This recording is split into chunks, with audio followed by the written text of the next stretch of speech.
નમસ્કાર દર્શક મિત્રો, @ગુજરાતમાં આપનું સ્વાગત છે। કોઈ પણ ચૂંટણી આવે ત્યારે પક્ષ પલટાનો દોર જોવા મળતો હોય છે।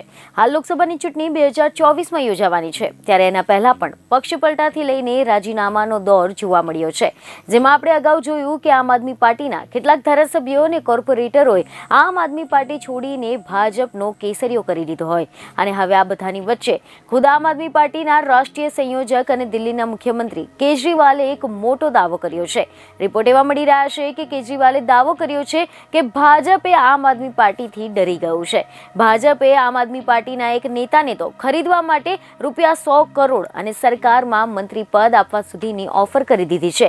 જી હા, મીડિયા રિપોર્ટ અનુસાર એવી જાણકારી મળી રહી છે કે અરવિંદ કેજરીવાલે એવો દાવો કર્યો છે કે આદિવાસી સમુદાયનું સૌથી મોટું માથું ગણાતા ચૈતર વસાવાને કોઈ પણ રીતે ભાજપ પોતાની તરફ લેવા માંગે છે, અને ભાજપે ચૈતર વસાવાને આના માટે ₹100 કરોડ અને મંત્રી પદ પણ આપવાની ઓફર કરી છે। રવિવારે એક જાહેર સભામાં કેજરીવાલે ભાજપ પર ભારે પ્રહાર કર્યા હતા, જેમાં તેમણે જણાવ્યું કે ચૈતર વસાવાને ભાજપ ચારે તરફથી અને તમામ રીતે દબાણ લાવી રહ્યું છે।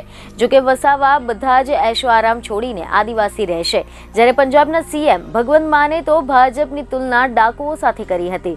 તેમણે કહ્યું કે પહેલા ડાકુની જેમ પબ્લિકને લૂંટીને પછી સિલિન્ડરના ભાવ થોડા ઓછા કરી દેવામાં આવે છે।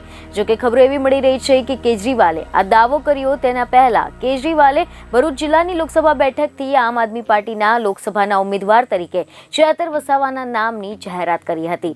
જો કે આમ આદમી પાર્ટીના ધારાસભ્ય ચૈતર વસાવા હાલ તો જેલમાં બંધ છે, જેને લઈને કેજરીવાલે જણાવ્યું કે ભાજપે આદિવાસીની વહુ બેટીઓને જેલમાં ધકેલી છે, તેમનું અપમાન કર્યું છે, અને હવે તેનો બદલો લેવાનો સમય આવી ગયો છે। બીજને ખબરો સાથે ફરી મળીશું। ધન્યવાદ।